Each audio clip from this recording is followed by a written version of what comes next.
Punya tubuh kekal abadi malah disakitin seenak hati. Akihito nggak sengaja ngelihat gadis berkacamata yang berdiri di ujung atap. Kelihatannya tuh cewek pengen bundir. Dia tahu harusnya nggak usah ikut campur sama kejadian ini, tapi tubuhnya gerak sendiri buat nemuin cewek itu di atas. "Neng, lu cantik gitu kok malah mau mati konyol sih," kata dia. Akihito awalnya pengen nasehatin, tapi karena bingung milih kata-kata, dia malah asal ceplos ngikutin naluri hatinya. Dia teriak, "Gue suka cewek cantik berkacamata, jadi jangan mati dulu," kata si Akihito yang punya fetis cewek berkacamata. Ya karena kedengeran nggak sopan, cewek itu loncat ke arah Akihito sambil megang pedang yang berwarna merah darah. Terus tiba-tiba Akihito ditusuk. Cewek itu namanya Mirai. Dia kaget ternyata Akihito masih bisa ngomong. Tapi Akihito juga kaget kenapa Mirai tiba-tiba nusuk dia kayak gini. Ini jadi awal pertemuan mereka yang lumayan aneh.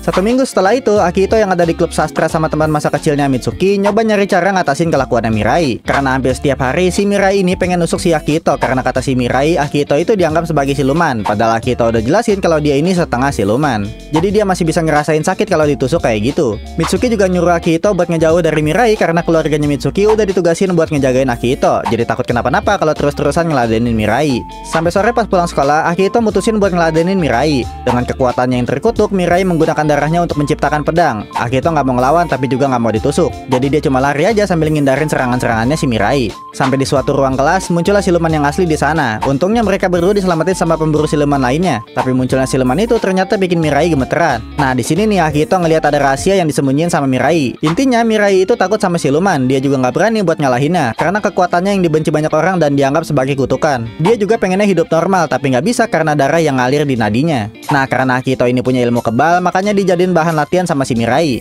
Akihito yang gak mau ditusuk lagi sama Mirai akhirnya mutusin buat bantuin dia karena di rumahnya Mirai juga ada siluman yang selama ini gangguin dia. Sampai di rumahnya ternyata itu siluman lumayan unik dan susah dilawan yang bikin mereka berdua lumayan kewalahan buat ngalahinnya. Judul animenya Kyokai no Kanata dengan genre action, supernatural, dan school.